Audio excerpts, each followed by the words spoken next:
Hey guys, it's Chris, hitting the road on a Thursday afternoon, 4:30, done driving. Figured to have a little chat. Yep. Chats are always a good thing. Catch up, see how everyone's doing. Hope y'all are having a wonderful week so far, and hope your wonderful plans for the weekend come to fruition.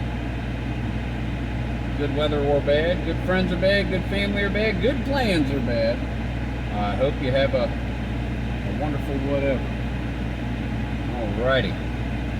Now that that's out of the way, Rehoboth Boulevard. North Rehoboth Boulevard to be particular.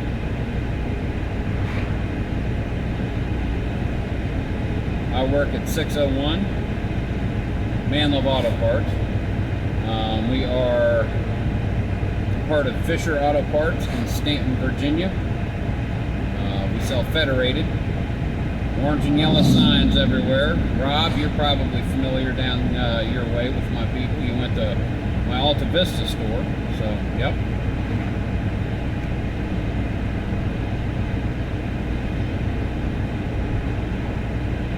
It's a beautiful day. Did a lot of driving. Meh.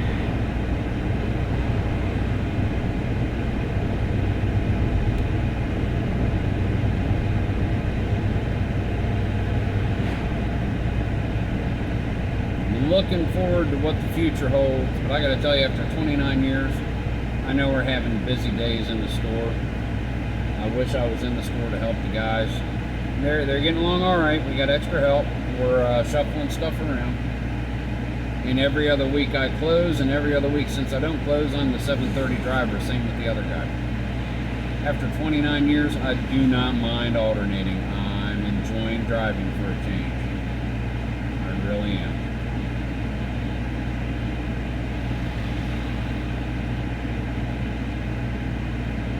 There's an air conditioner for you. Did you see that in the back window of that truck? There's an air conditioner for you. Don't put it in your house, put it in your pickup. Goodness gracious. Make that air cool one way or the other, baby. Get a voltage inverter and run that sucker off a deep cycle battery. Have yourself some cold air.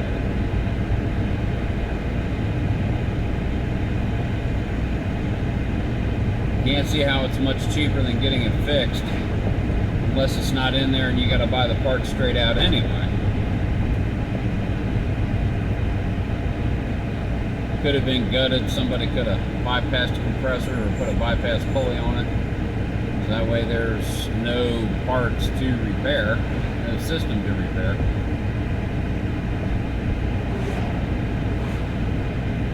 And if you're not out anything for the AC unit, it just might be cheaper. We'll be by in a sec. Light just turned red. Come along, buddy. Come along. Right behind me. Jersey with a luggage top.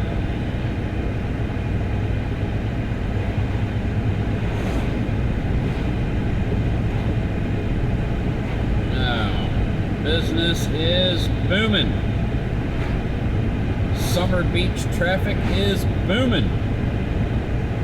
I said Summer Beach. Don't think I'm like throwing stuff out there, alright? Or it's actually, that's a good one. Nah, there's a better one.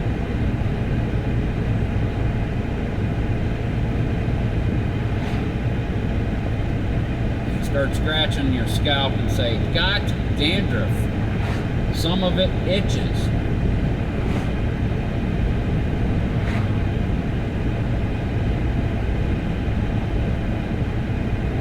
Old Shawnee Country Club over there, the Rookery North. One of our customers, along with one of our road salespeople, who used to own the company that we acquired back in 2000, and somebody else, three of them went together, and the city was going to put some facilities there, but that fell through, something with the way the land was, so they went ahead and bought it, and I think they're going to spend the winter re-golf coursing it.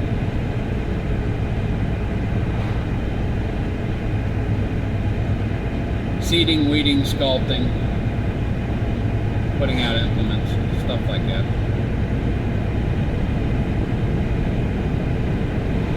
Fun course. One of my best putts of all time came on that course. The 10th, 11th, 12th, 13th hole goes from the front to the back. They've got some of the front 9 on the front and back of the tree line, some of the back 9 on the front and back of the tree line. So there is a front 9, there is a back 9, because the original course was those 9 holes. But now the front 9, 3 holes are on the north side and 6 are in the back. The back 9, 6 holes are on the south side in front of the tree line and 3 are in the back. Anyway, 13th hole, par 3, 115 yards from the white tees. Over water. Tee shot, flub it right into the water. I'm like, you gotta be kidding me. I can hit my putter and make it over this pond. Nope, it went in. So I re-tee with a stroke penalty, laying 2, shooting 3. And this green is probably about 70 feet across, maybe 50, 60 feet deep. And there's a big porch in the back left corner. And slopes down. I mean, the elevation change on the green is about 4 feet. It's a gradual slope, but it's a slope. It's pinned on the right, near the base of the slope, but on the slope. Closer to the front of the green. And my third shot, I get a greenie if I hadn't been in the water, but I'm on the porch, left third, near the back of the green. So I've got about a 40-foot putt. And when it gets off the porch and the slope, it doesn't slope straight in my line, it slopes down to the right pretty good. I'm like, I need to get this putt just right. I picked my spot. The ball needs to get to this spot and no further, so that way it does the, I'm almost not rolling, I'm almost not rolling, I'm coming to a stop. Oh, wait a minute, there's a hill here and trickle in. I'm aiming 10 or 12 feet to the left of the green. Everyone's like, why are you aiming up there? You're crazy. I'm like, just wait. Just watch. A couple of practice swings. And mind you, I hadn't been, at that point, I had not been golfing in about 5 or 6 years. I had not. I had not been golfing in 5 or 6 years. But some things you just do not forget. I read the green right. A couple of practice swings felt good. Stepped up and addressed the ball. Hello, ball. Back swing. Swung through the ball. It's rolling. I'm thinking I hit it a little too hard and it's going to go by the green about 10 feet down by the fringe. It's slowing down on the porch. Grass is standing up pretty good on the green. It's slowing down on the porch. It gets to the edge of the porch and just about to a stop. Catches enough of the slope, gravity takes over. Trickles down the slope about 8 or 9 feet at a very slow and leisurely pace right into the cup. And it had been 5 years. I was not doing great. My knees weren't the best. My back was killing me after the round. It really was. I was very hampered in my swing. I wasn't hitting the ball a great distance. Everyone was like, okay, yeah, he's along. And I shot like 121. My worst round in 2 decades. 2.5 decades. Because about the time I stopped golfing seriously was the time that I broke 100 on a really good par 72 course. My grandfather's course. Winners Run Golf Course up in Bel Air, Maryland, out on Red Pump Road. Fantastic course. It's great. I'd love to go back and shoot it sometime. I really would. I love that course. Anyway, I sink that punt, and everybody is looking at me like, okay, he may not have golfed in a while, but this guy actually has a few tricks up his sleeve. And he did. Anytime I was my club's length, casual length, away from the green, I'm a high ball striker. And the ball goes up in the air. Anywhere 5-iron on in, the ball goes up in the air. It's just the way I hit. And they would come down on the green and stop and roll back maybe 2, 3, 4 feet or so. Sometimes close-ish to the pin. Sometimes a little bit of meat left on that bone. I've not been golfing, and that was, I'm going to say that was probably about 12 years ago. Now, about 10 years ago. The last time I'd been golfing before that was 5 years earlier. I went out to Shamrock Farms here on just off Route 16, little par 3 west of Milton. And I get about the 8th or 9th hole, and it feels like I'm standing on marbles. And I look down, and it had been so long, and my golf shoes had gotten so old that the heels had dry rotted out between the sole and the shoe, all the way up to almost the balls of my feet on both of them. So I went out, I bought new shoes, and the first time I used them was playing back there at Shawnee with Bill Goff and a couple of other people, Adam, his son-in-law, and there was somebody else, I can't remember who.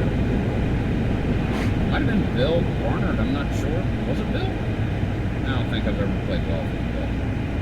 Played with somebody else. Anywho, on that one, I realized that I need to re-grip my clubs because just swinging, I was rolling handles off of my Mizunos and Big Berthas.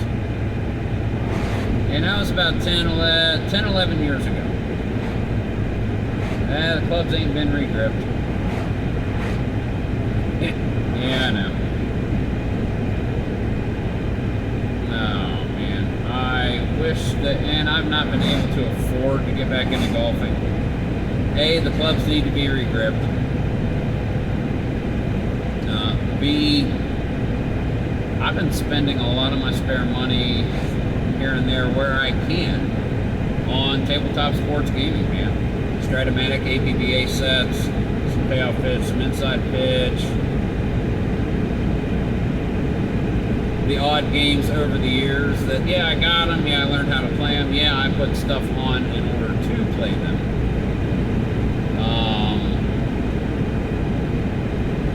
But that kind of went away, you know. I've gotten to the point where I have my go-tos.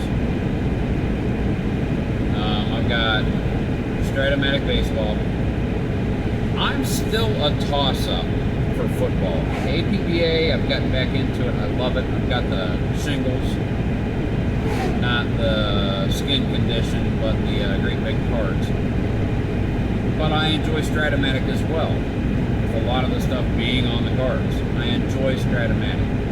And I would love to get into the advanced, be able to play with people, so that way I could get into positioning players and such like that.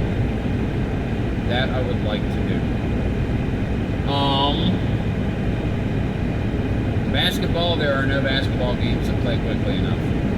Hockey, I've got Hockey Blast, but I really enjoy Stratomatic. I can play it out pretty quick, a little over an hour. It's not too bad. In basic, the basic version, I've never even sniffed at advanced in hockey or a sad B. Same with basketball. I know how to play the basketball game, but it just takes too stinking long. And I enjoy playing the football games, but unless I sit down and I cut the quarters in half, or I make myself go fast by using an egg timer and actually only get 15 real minutes to do a quarter, they're too stinking long. which is why I play baseball. Baseball's not long. I enjoy it. I really do. Golf games, too stinking long. Because there's just too many things. Unless you're playing one golfer against another, which is okay every once in a while. Glory Days Boxing, love it. My boxing game, I love it. Red, White, and Blue Racing, love it. My stock car racing game, love it. The only thing that might get me into basketball is when Hoopla comes out. Play sports, hopefully, before long. Hopefully we'll get an 85 or an 86 season because I want my Bird Johnson. Everybody does Jordan, Keith. I want my Bird Johnson. That's what I want. I want my Johnson Bird. I want my Johnson Bird. That's what I want. That's what I'm holding out for, is my Johnson Bird. Lakers, Celtics. What I was aware of when I started kind of paying attention to basketball, and I never really continued paying attention to basketball, but Magic Johnson, Larry Bird, give me 84, 85, 86, yellow and green. Give it to me. That's what I want. The only ones that have it readily available is, I think it's Replay basketball, but it's another long, learn how to play a game. It's not as intuitive for me as Stratomatic because I know how Stratomatic does those games, and it's much easier to pick up. I don't want to learn new games. I don't. I've gotten to the point where I avoid new games. I really... If I'm going to spend the money for a new game, I'm going to spend the money on an old game that I know I have, and that I know I'm going to enjoy, and be able to, when I get it, play it right off the bat. Boom. That is where my money goes as far as gaming, and the occasional board game. You guys have seen my board game collection. It's Recycle Day in Milton, Delaware. This guy's going to try to come up on me from behind. I need to get swerved over. He stopped all the way back there. Okay. Alrighty, we are home, ladies and gents. If you can believe that.